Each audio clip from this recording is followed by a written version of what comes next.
ចូលបញ្ញាចិត្តបោះអោយណាស់ទៅទៀតអត់មានដល់ចិត្តអោយខ្ញុំសូមបញ្ញាចិត្តគឺថាបញ្ញាចិត្តមិនអោយអត់ជំនាញខ្ញុំចិត្តផ្នែកណាបាទប្រធានឡាក់ប្រជាជនគេបានទៅខ្ញុំពីពីមុនថ្ងៃ8បាទគេថាឯងចូលគេមកឯងមានស្បៃដៃណាឯងចូលដល់គេឲ្យធ្វើប្រធានខ្ញុំថាអូខ្ញុំមានបាទអត់ធ្វើប្រធានថាអូថាខ្ញុំគេសុខចិត្តចោះចេញគេសុខចិត្តធ្វើឲ្យគេតាមអូពីខ្ញុំមហាទេខ្ញុំផ្ដាច់ចាទៅមុខ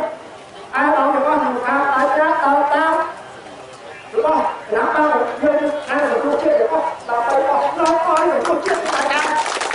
អរគុណមកយើងคนជួបសម្រាប់តាំងខ្លួនឲ្យទៅខ្ញុំឲ្យ$1000ហើយនឹងមកម៉ូតូមួយខ្ញុំថាខ្ញុំមានឈ្មោះហើយបងអើយមួយខ្ញុំទេព្រោះអីខ្ញុំដែលមានការងារឲ្យធ្វើខ្ញុំសួរថាការងារអីគេថាធ្វើការនៅកន្លែងគុំដែរនៅប្រចាំការនៅកន្លែងគុំជួយឲ្យធ្វើមេថាខ្ញុំអត់ការងារហ្នឹងខ្ញុំធ្វើអីប្រាក់ខែខ្ញុំនៅក្នុងគុំខ្ញុំមានហើយខ្ញុំធ្វើការងារអីទៀតខ្ញុំអត់ចាំបានអញ្ចឹងតែគេថាសុំឲ្យម៉ូតូមួយឲ្យលុយគេឲ្យព្រៀងថាខ្ញុំអត់មានចាំបានព្រោះអីម៉ូតូខ្ញុំមានជិះដល់12នោះខ្ញុំចាំបានទេបើតាមទៅខ្ញុំមានតែខ្ញុំអូនជាងនឹងលោកខាងឯងវិញតែនិយាយចឹងថ្ងៃទៀតគាត់នៅថាខ្ញុំថាខ្ញុំពីមុនទៅទិញ10000តែឥឡូវនេះអត់មានអ្នកណាចរចាទេ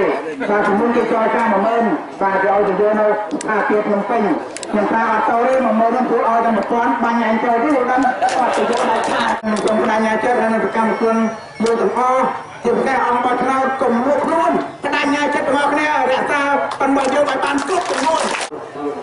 បាទសម្រាប់លោកខាងប្រជជាជំនឿបាទទៅការកន្លែងដែល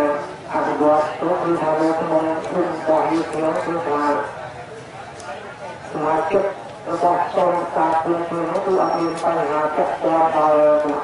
គេដែលបានចូលអូសៀងក្នុងភាវៈជួយជាគេមានការគៀបសង្កត់ឬត្រូវ